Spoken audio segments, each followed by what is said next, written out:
While we were sitting on my previous stream and discussing the question about Victor Gideon from the third trailer, I was reminded of one theory which claims that Victor Gideon is supposedly a snake-mutated biological weapon. Supposedly, he moistens his lips and sticks out his tongue before speaking so that, like all snakes, he can perceive things and speak through his tongue. That is precisely why he wears headgear, because he cannot see properly, and those who are infected with the so-called Elpis virus, their eyes are, well, in a disgusting state.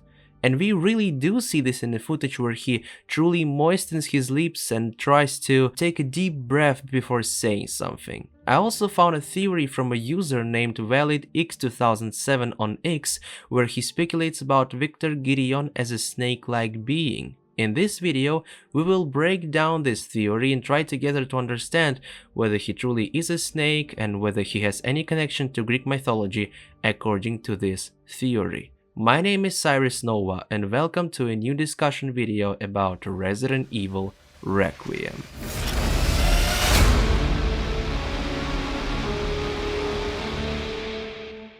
So, let's begin breaking down the theory itself. The user states that we can observe Victor's divided tongue like that of a snake, a visual detail that doesn't seem incidental. The snake has historically symbolized medicine, healing, and renewal, and is directly linked to Asclepius, the symbol of medicine in Greek mythology. And with the appearance of the name Panacea in a medical file associated with Victor, the features of the idea of universal healing becomes clear.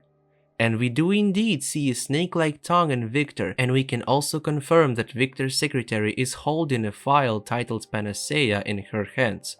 But what exactly is Panacea? The theory goes on to explain this further. Panacea in Greek mythology is the daughter of Asclepius and the embodiment of holistic healing capable of curing everything. Linking this name to Victor opens an important possibility that Grace represents the modern Panacea to embody his will, especially with his description of her as special one and chosen one, and his pursuit of possessing her in his project. This explanation, to my mind, connects the game's core lore with Greek mythology, clearly demonstrating their similarities. And since, according to Victor, Elpis can finally be set free through Grace, does this mean Victor needs Grace not only for Elpis but also to maintain his health and will? An interesting question, but I'll try to develop this theory a little bit later. Read on.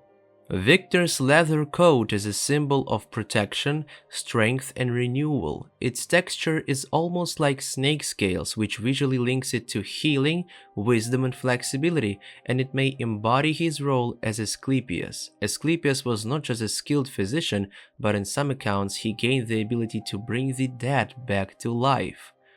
Okay, that's an interesting theory, and right now I'll try to explain it to you, to dwell on it, and probably make some parallels to the game.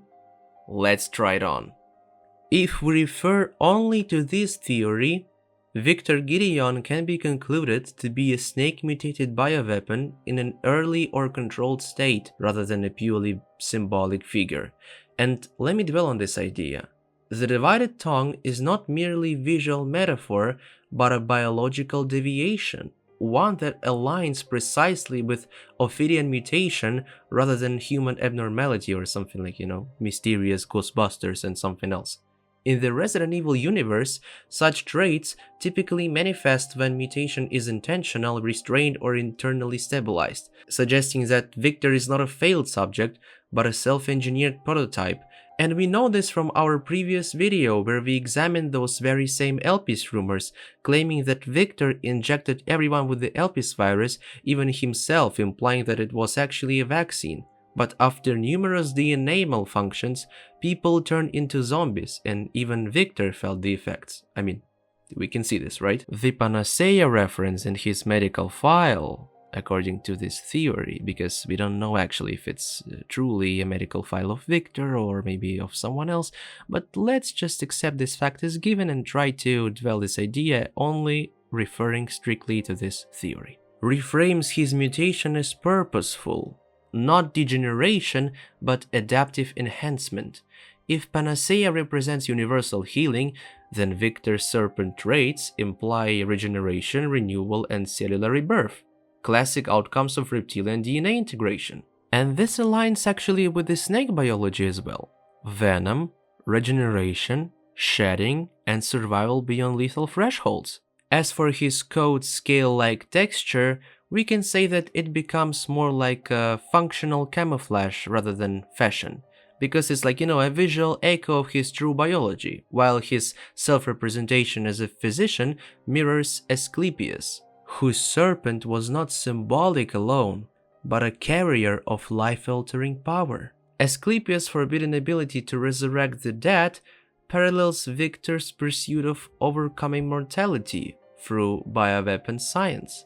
And based on this, we can assume that Elpis isn't something that can simply destroy other people who are vulnerable to this virus and will likely simply die over time, but that it's a tool for Victor's immortality. Now, remember who wanted exactly the same superpowers? That's right, Oswald Spencer, because that was precisely his ideology, to become a super god with immortality and enslave the entire world with his virus. Grace within this context is not the experiment at all. She is the stabilizing panacea. Victor's insistence on her being chosen suggests that her genetic or physiological compatibility allows his mutation to remain controlled, preventing full monstrous transformation. She embodies the final step, guys. A perfected host or regulator for the serpent strain. Victor needs her not only to destroy humanity with her special DNA, passed down through her mother by the way, but also so that her blood in his body will control his mutation, preventing him from actually becoming a monster like the Hack or like all those zombies walking the streets. The only question is how Victor was feeding before this. Did he really use Elisa's body as his source of mutation control, and after completely consuming her blood, did he transform her into the Hack, using her remains? Interesting speculation, guys. Share your thoughts in the comments below. Therefore, based solely on this theory, we can conclude that Victor Gideon is best understood probably as a snake-based bioweapon who has not lost his human form, positioning him as a deliberate hybrid, if you can put it like that. A conscious Asclepius figure whose healing has crossed into mutation accidentally and whose serpent nature is no longer symbolic but biological. What do you think about this theory, guys? That's actually an interesting one because I have never mentioned any Greek mythology in my videos before, but now I guess I must do this. Write your thoughts in the comments below, but for now, that's it. Don't forget to subscribe to my channel so you don't miss any interesting discussional video about Resident Evil Requiem. My name is Scyris Nova and thank you for watching the theory breakdown about Victor being a snake in Resident Evil Requiem.